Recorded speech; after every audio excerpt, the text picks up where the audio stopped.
Magandang umaga sa inyong lahat, mga kaibigan. Ito na naman po ang inyong kaibigan sa ere, ang kalusugan at kapayapaan. Ano po ang tema natin ngayong araw na ito? Ito po ay ang alta presyon. Nakakalungkot mang sabihin, pero sa mga panahon ngayon, marami nang nagkaka-alta presyon. Noong unang panahon, ang mga sinasabi ng mga tao noon, mga matatanda, sakit yan ng mga matatanda. Pero ngayon, nakakalungkot sabihin na ultimo kabataan ay may sakit na ng alta presyon. Dala na rin siguro na lang maling lifestyle sa kanilang mga kinakain, sa kanila na rin mga nilalaro, lalo na kung sila'y nakabuhos ng pansin doon.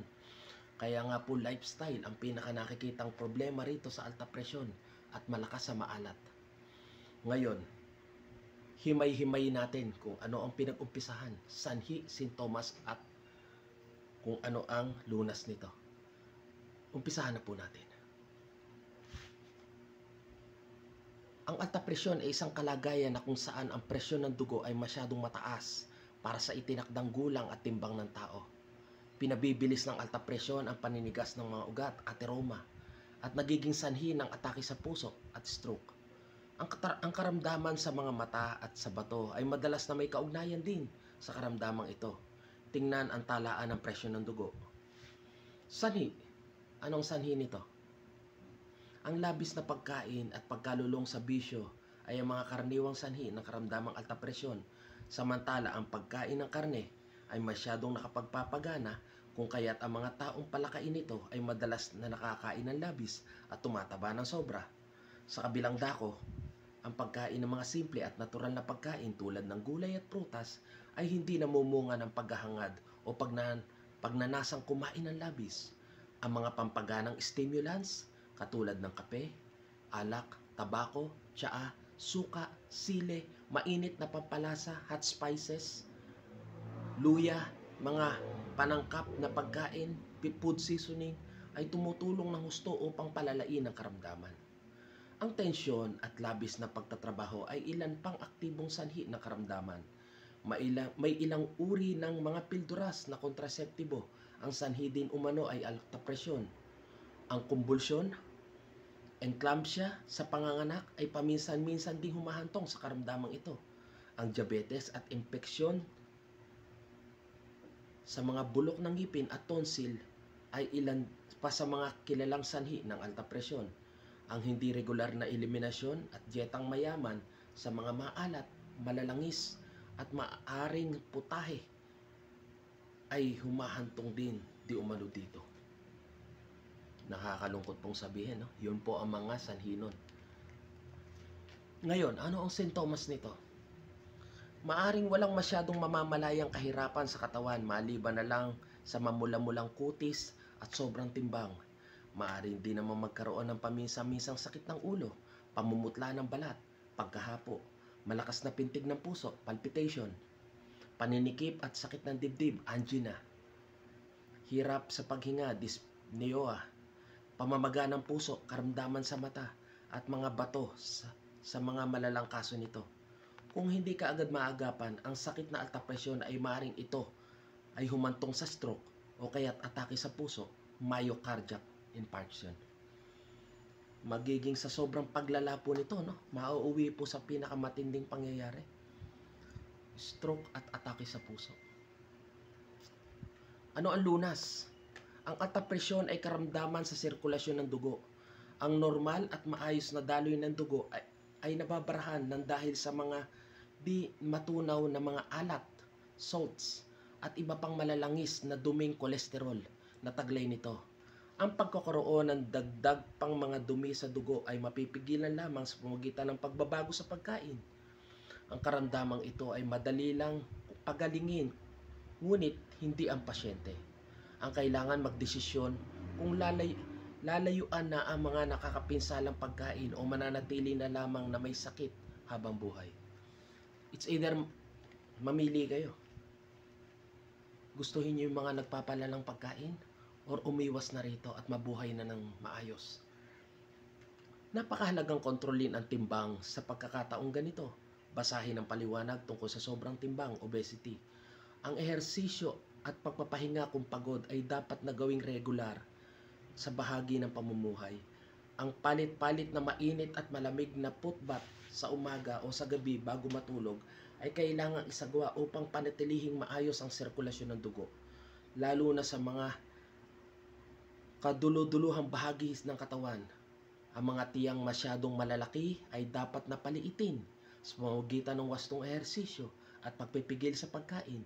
Kapag ito ay hindi na isagawa ng matagumpay, ang sirkulasyon ng dugo sa mga hita, binti at mga paa ay magiging napakahina at maaaring maging sanhi din ito ng pagkakaroon ng arthritis, rheuma at ulcer sa mga paa.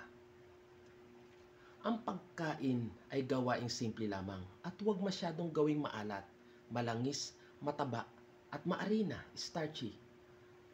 Ang mga madadahong gulay na katulad ng litsugas, mustasa, repolyo, kangkong, watercress, talbos ng labanos, pechay, talbos ng kamote, dahon ng sayote, dahon ng ampalaya ay dapat na kinain madalas kaysa sa mga dilata at iba pang mga artipisyal na pagkain masyadong mataas sa kolesterol at triglycerides. Ang pagkain ng mabigat sa gabi at ang pagmemeryenda bago matulog sa gabi ay hindi dapat at dapat nang iwasan upang maiwasan din ang stroke habang natutulog. Yun po pala ang dapat, no? Kaya minsan nagiging dahilan ng stroke dahil sa kumakain pa sa gabi. Ang pasyente ay dapat na uminom ng maraming katas ng kalamansi, dalanghita, pinya, carrots, celery at kinchay sa pagitan ng mga oras na kainan.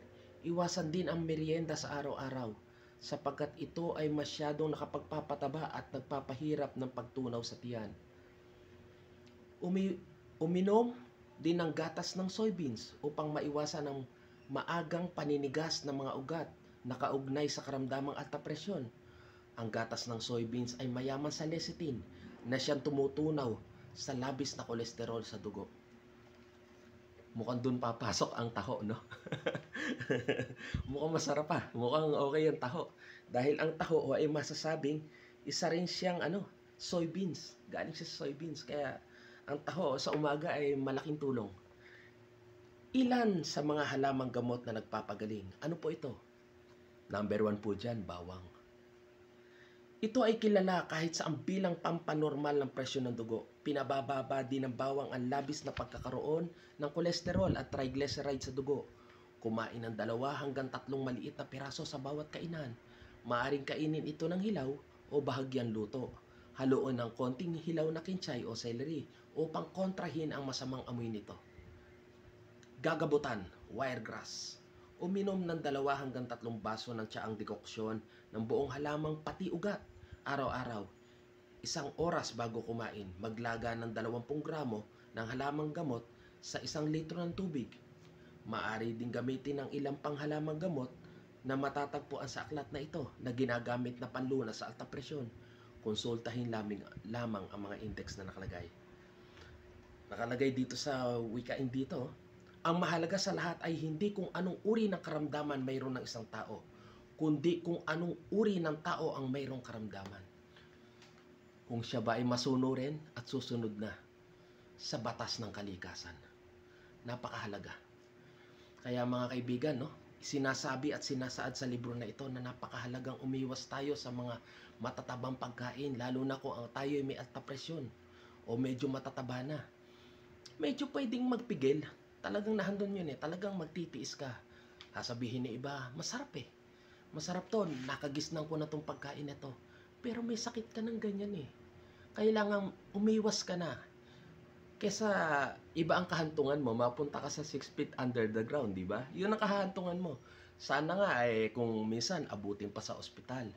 Pero paano kung doon dumiretso? Isipin mo ang mga mahal mo sa buhay na nagmamahal sa'yo. Ngayon, kung maiiwasan natin to, napakaganda. Shoutout muna po pala tayo sa aking mga kaibigan. Si Reginald Santa Lucia na nasa California. Si Jeffrey Hidalgo na nandito sa Baisa, Caloocan din. Si Jay Robles na nasa Abu Dhabi. At si Raymond Castillo nasa Sultan Kudarat.